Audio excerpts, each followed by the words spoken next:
O que Jesus disse sobre o inferno? Quando você pensa em inferno, o que vem na sua mente? Enxofre? Tridentes? Fogo?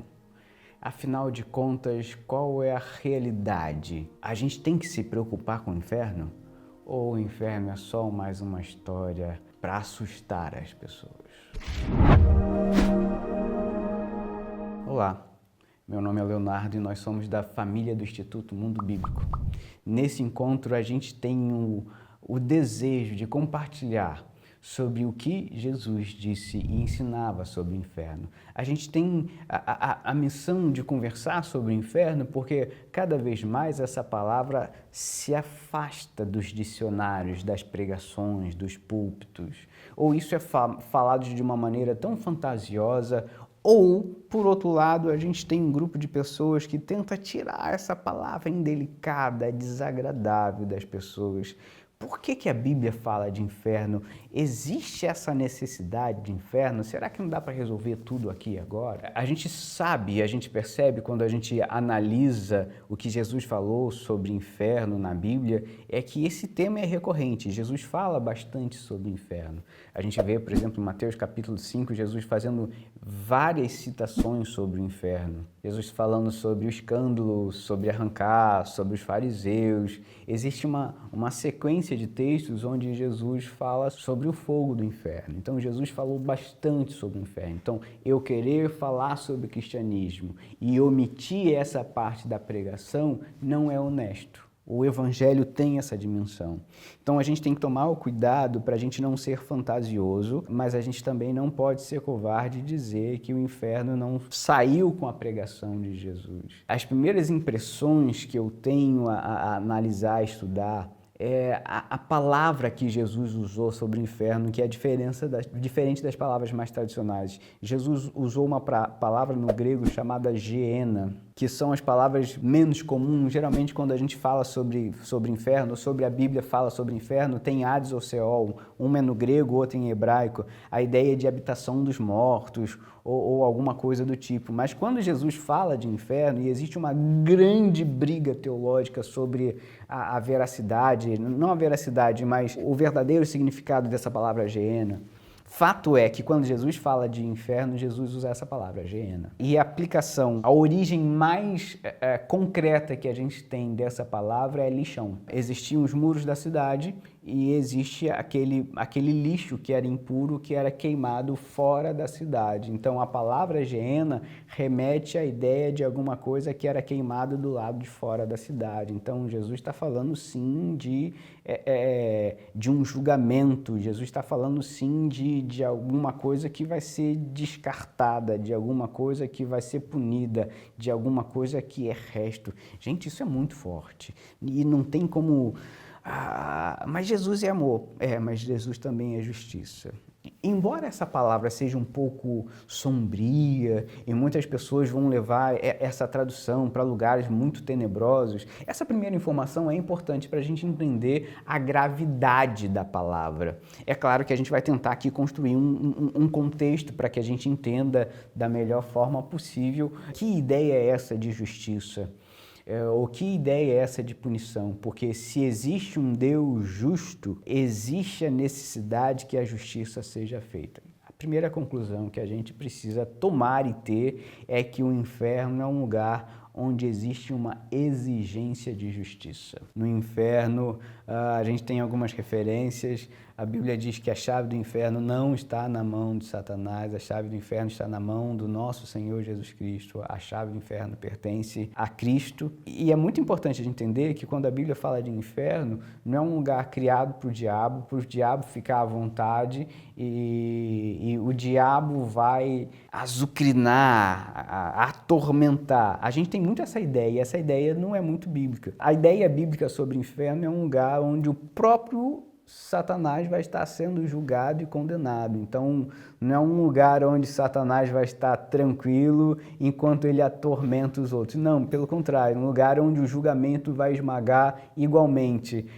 aquelas pessoas que são incrédulas, e o julgamento de Deus vai esmagar também o diabo e todos os seus anjos. Então, o inferno não vai ser bom nem para o diabo, que dirá para seres humanos. Então, a gente não precisa querer, a gente precisa realmente saber tudo que a gente puder para a gente ficar do lado de fora, porque a maré não está para peixe, não é um lugar agradável, nem mesmo para demônio. Nem demônio se sente confortável no inferno. Não caia nessa bobagem. O inferno, então, é um lugar criado por Deus para punição de tudo que se revolta, se levanta contra a autoridade, contra a beleza, a bondade de Deus. Mas eu quero também sair um pouco do lugar comum, porque quando a gente começa a pensar em tridente, bola de fogo, calor insuportável, a gente começa a fugir da verdadeira propósito do inferno. Então, começa a pensar em inferno como a ilusão de tentar viver longe de Deus. Inferno começa com essa realidade. Inferno tem a ver com esse movimento de rebeldia. E eu me revolto contra Deus dia após dia, até que essa revolta se transforma nesse próprio lugar chamado inferno. Não tem como a gente entender inferno se a gente não entender essas duas questões, ilusão e revolta. A minha ilusão e a minha revolta se multiplicam de tal forma até esse inferno ser criado e eu viver dentro desse inferno. Então essa é a realidade que a gente precisa entender de uma forma mais radical. A ilusão e a rebeldia de quem quer viver a vida longe de Deus. Quando eu penso nessa ilusão, eu penso em primeiro lugar na ilusão da gente que acha que chegou no lugar. Então, são pessoas que, não, eu cheguei no lugar, no melhor, elas olham para a vida e elas que acham que já estão no lugar ideal, de não entenderem como o nosso estado é precário, de como que a gente depende de Deus, de como a gente depende da graça. Então, a gente cria uma ilusão de que eu já conquistei, sabe aquela coisa de que eu já estou no alto do monte, eu já estou contemplando todas as cidades que eu conquistei e eu estou vendo o auge da minha glória. É justamente essa ilusão, né? Sabe aquela fala de Satanás para Jesus? Se prostrado me adorares, eu vou dar toda essa glória para você. A ilusão. Como que alguém acredita que tem glória para oferecer para Cristo, ou que essa glória realmente alimente a alma de Jesus Cristo? Essa ilusão de ter chegado no lugar mais alto e de ter conquistado toda a glória. Inferno é, em alguma medida, sobre essa ilusão de ter chegado no lugar mais alto e ter conquistado toda a glória que se pode conquistar. E, curiosamente, quando alguém chega nesse lugar, essa pessoa já está vivendo o inferno mesmo sem saber. E talvez ela seja rodeada de coisas boas, mas espiritualmente o inferno já começou para essa pessoa. Em segundo lugar, quando eu penso em ilusão, eu também estou pensando nessa ilusão de gente que acha que está quase chegando nesse lugar aí. Então, se tem gente que acha que já chegou, tem gente que está sentindo e percebendo que está quase chegando nesse lugar. Então, isso também é assustador, isso também é maligno, porque isso faz com que a gente não perceba a nossa situação real, isso faz com que a gente feche os olhos para a nossa realidade espiritual. Por isso que eu insisto nessa ideia de que o inferno tem tudo a ver com essa ilusão, com essa rebeldia do ser humano diante de Deus. O livro de Atos fala que nele existimos, nele nos movemos, toda a realidade é uma realidade que provém de Jesus Cristo. E toda vez que eu tenho essa ilusão de estar vivendo, né, de estar alcançando alguma realidade a partir de Cristo, eu estou criando uma nuvenzinha que não tem como me sustentar. Então, ficar sustentando essas mentiras, isso tem um peso, isso tem um custo, isso tem uma cobrança dentro da gente. Em algum momento a gente vai sentir que isso dói muito mais do que a gente gostaria de admitir. Então, o surgimento do inferno não começa no futuro. Então, tanto a realidade celestial como a realidade infernal é uma coisa que já começam aqui, já começam agora. A gente já desfruta dessa realidade do bem ou do mal aqui diante de nós. Porque a Bíblia diz que aquele que não crê já está condenado. Então, a condenação já é expedida para aquele que não crê. É claro que esse processo de céu e inferno é uma coisa que está se construindo, evidenciada. É claro que eu não estou falando, e aí, por favor, não me confunda, enquanto a gente conversa sobre esse assunto, eu não estou falando do futuro, porque existe um lugar no futuro chamado inferno. A Bíblia deixa isso muito claro. Existe um lugar no futuro chamado de céu. E eu creio nesse lugar futuro chamado céu e inferno. Mas o que eu estou trazendo para a nossa conversa é que também existe um lugar no presente para essas duas realidades espirituais. Pensa na história de Lázaro. É só uma parábola, mas é muito ilustrativa e serve para mostrar um pouquinho da realidade da cabeça de quem vai para o inferno. Então, quando Lázaro chega no inferno, ele pede o quê? Ele pede para lá para o seu servo pegar um pouquinho de água para que ele possa ser servido. Eu acho isso muito interessante porque isso é uma radiografia de quem da alma de quem está no inferno. Quem está no inferno, Lázaro não está se arrependendo. Lázaro continua querendo ser servido. A primeira identidade, a primeira marca bíblica, e isso está na própria parábola de Jesus quando fala sobre o assunto, a primeira marca do cidadão do inferno é que, custe o que custar, ele não abre mão de ser servido nunca. O cidadão do céu, ao contrário, a marca dele é que ele nasceu para servir. Ele é um servo e isso faz parte da DNA. O cidadão do inferno, ele tem na sua identidade uma recusa, uma rejeição, uma rebeldia. Até aqui eu não abro mão, ele tem que me servir. E quando a gente começa a entender, enxergar, cuidado, se meu coração não gosta de servir, alguma coisa errada tem no nosso coração. Porque a necessidade de servir precisa fazer parte daquele que anda com Jesus Cristo. Mas de uma maneira ainda mais contundente, o inferno é a marca registrada das pessoas que não abrem mão da sua própria justiça. O inferno é o lugar de quem acredita tanto na sua justiça, que custe o que custar, é a minha justiça que vai prevalecer. O inferno começa, então, na minha relação dos meus direitos diante de Deus. O inferno é o lugar onde esse ser humano, cheio de orgulho, cheio de presunção, olha para Deus e começa a cobrir: eu quero os meus direitos. E ele não entende que tudo que a gente tem é uma questão de graça, ele bate o pé, porque isso é justo, isso é justo, isso é justo. Uma pessoa pode continuar gritando a vida inteira: isso é justo, e parar no inferno, porque o inferno é lugar de quem se entupiu de justiça própria. Se você tem muita justiça própria, se você está entalado com as convicções de que você sabe o que é certo, você sabe o que é errado, você mede as pessoas. O inferno foi feito sob medida para pessoas que acreditam na sua própria justiça e não abrem mão dela. Se você quer viver longe do inferno, você precisa entender: quanto mais justiça própria de justiça no seu coração, mais perto do inferno você está. E ao contrário do que muitas pessoas pensam, existem muitas pessoas dentro da igreja que estão cheias de justiça própria. De um direito, de um senso de que eu sei. Gosto sempre de pensar no livro de Isaías, no profeta, que diz que os nossos atos de justiça não passam de panos, de trapos de imundícia, ou seja, os nossos melhores atos de justiça não servem nada diante de Deus. Enquanto a gente se agarra à nossa justiça, dentro da nossa casa, a gente quer fazer a justiça do nosso jeito, no nosso casamento. Quantos casais eu já aconselhei que a causa do divórcio foi justiça própria. E esse é um diagnóstico que, infelizmente, eu tenho dado muito ultimamente, de casais que se afastam porque o marido ou a mulher estão tão cheios de justiça própria que não existe nada a se fazer a não ser o divórcio. O triste é perceber que algumas pessoas que estão ainda tão imersas nessa realidade da justiça própria não se dão conta de que elas estão caminhando a passos largos para se aproximar dessa realidade tenebrosa. O enxofre, o choro que é incessante, dia e de noite, é justamente quando Deus entrega: é a sua justiça? É do seu jeito? Então agora você vai se alimentar da sua própria justiça e você vai ver o que isso vai causar na sua alma. Quando a gente para de lutar pela nossa própria justiça e quando a gente começa a lutar pela justiça do reino, as coisas viram. O próprio Evangelho fala pra gente: buscai o reino de Deus e a sua justiça, e as demais coisas serão acrescentadas. Talvez isso não tenha passado pela sua cabeça.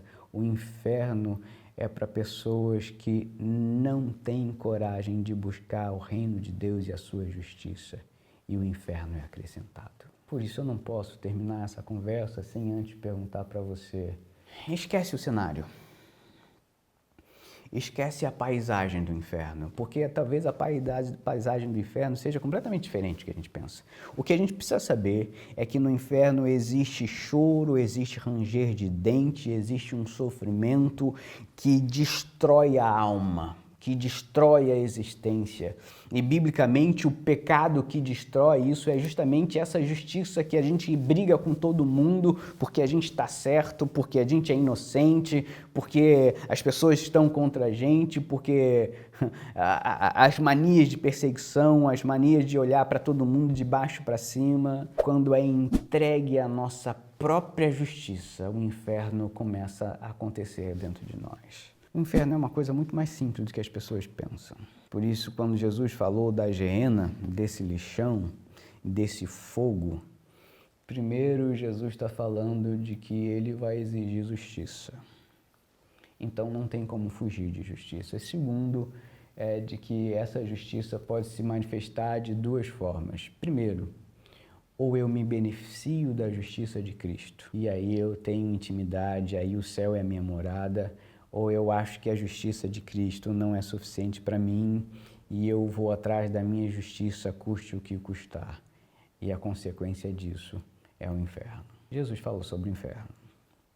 Você pode não concordar, mas ele é uma realidade que espera todos aqueles que entenderam mais da vida sobre Deus, que entenderam mais sobre governar as realidades sobre Deus. É gente que acha que é mais competente que Deus para governar a história e por isso está cheio das razões, cheio dos argumentos, cheio das histórias para justificar e justificar as suas ações. Diante de Deus, nós somos culpados.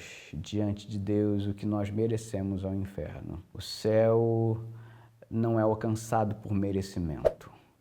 O céu é alcançado por graça. Agora, ninguém que está no inferno chegou no inferno sem merecer. O inferno é a realidade de um Deus justo, de um Deus amoroso. E você talvez ainda não entenda isso. Mas quando você se aprofundar na realidade do Evangelho, você vai conseguir glorificar a Deus até na realidade do inferno.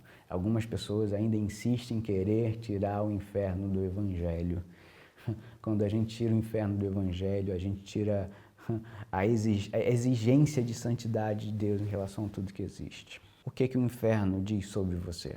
O que o inferno diz sobre o ser humano? E essa talvez seja a parte desagradável. Se existe inferno, o inferno diz que o ser humano merece o inferno. E o ser humano não quer ouvir isso, não quer escutar isso. A gente quer acreditar que a gente merece as melhores coisas. Se existe inferno, e se Deus é justo, significa que o ser humano merece o inferno. E a gente pode fazer duas coisas. A gente pode tapar os nossos olhos e dizer, não, mas eu não mereço, eu não mereço, eu não mereço. E a gente começa a brigar com Deus porque diz, no seu coração você tem um advogado, diz, não, isso, eu não mereço isso, eu não mereço isso e eu não quero o inferno. E você começa a dizer que Deus não sabe de nada, que Deus é cruel, que Deus é carrasco, e você se agarra na sua própria justiça e você continua andando para o inferno. Então a primeira possibilidade é de gente que quer fechar os olhos para que o ser humano, pelos seus pecados, pela sua própria maldade, merece o inferno. E a segunda realidade é de gente que entende que eu mereço o inferno. E eu suplico a Deus que Deus tenha misericórdia de mim. E eu suplico a Deus que Ele me ensine a me arrepender. E eu suplico a Deus que Deus tenha piedade de mim.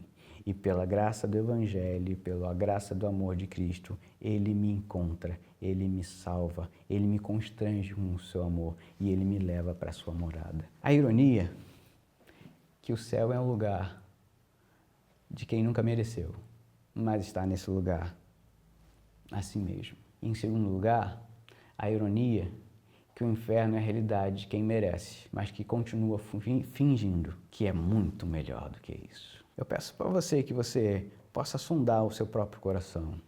Se você acredita realmente que é possível viver um evangelho, que a gente retire esse lado pesado, ameaçador, esse lado onde você é confrontado a dizer, você não é tão bom quanto você pensa. E quando alguém ousa dizer que a gente não é tão bom quanto a gente pensa, a gente se sente ameaçado. A gente não gosta do inferno porque o inferno ameaça, e a gente não gosta de ser ameaçado por ninguém. O inferno ameaça o ser humano, por isso o ser humano não gosta do inferno. A pergunta que eu falo, apesar de você não gostar do inferno, e eu acho que ninguém gosta, eu argumentei isso com você, nem o diabo gosta do inferno. Se você acha que o diabo gosta do inferno, você está enganado, você ainda não entendeu o texto bíblico. Ninguém gosta do inferno. Então, a realidade é, o inferno ameaça a gente. A pergunta que eu faço é, o que você vai fazer com essa ameaça? A questão é, você vai fingir que ela não existe, que ela é agressiva, que ela é cruel, que ela é injusta, ou você vai se render diante de um Deus que é misericordioso? O Evangelho continua sendo muito simples. E algumas pessoas tentando sofisticar o Evangelho estão fugindo da essência do Evangelho, um Evangelho que pode livrar a alma do homem do inferno. E você? Você ainda acha que não merece o inferno? Eu me lembrei de uma vez que eu ministrei sobre o inferno na igreja e foi uma experiência muito única e eu quero compartilhar no meu coração. Porque a maioria das vezes que a gente fala sobre o inferno é sempre um clima tão pesado. Mas eu me lembro que nessa vez, quando eu falava do inferno, eu fui sentindo a graça de Deus envolver o meu coração, eu fui sentindo a presença de Deus envolver as minhas emoções. E quando eu terminei de ministrar sobre o inferno, eu senti uma gratidão tão profunda no meu coração, de entender que mesmo sem merecer o céu, mesmo merecendo o inferno, existia um Deus com um braço estendido na minha direção e me chamando, vem, para um lugar que você não merece, mas que eu quero você mesmo assim. E quando eu terminei de falar, eu vi que as pessoas estavam assustadas, porque quando a gente fala sobre o inferno, você vê as pessoas se segurando na cadeira, assustadas. Quando alguém fala para você que o inferno é uma coisa que o ser humano merece, as pessoas se sentem ofendidas, maltratadas, e algumas se sentem amedrontadas, com medo do inferno. E quando eu terminei aquela ministração, curiosamente, a paz de Deus tomou meu coração. E naquele dia eu entendi de uma forma muito especial de que o banquete de Deus continua aberto para gente que não merece, mas que continua sendo diariamente convidada pela graça de Jesus Cristo a se unirem a Ele em santidade, em amor. Eu quero terminar fazendo esse apelo. A sua eternidade tem um peso. Pense muito bem sobre qual é o futuro e onde você pensa passar a sua eternidade. E eu suplico que a graça de Deus envolva o seu coração de uma forma tão especial, que os seus olhos sejam abertos e entender que um Deus justo te chama a viver a justiça do Evangelho. Eu sei que esse assunto é um assunto difícil, e se você sentiu alguma dúvida, alguma pergunta que você quer saber, deixe seu comentário para que a gente possa entrar em contato com você e conversar sobre esse assunto tão importante. Curta, compartilha e deixe a sua dúvida. A gente vai falar com você. A minha oração é que a graça de Deus te alcance e te renove. Que Deus te abençoe.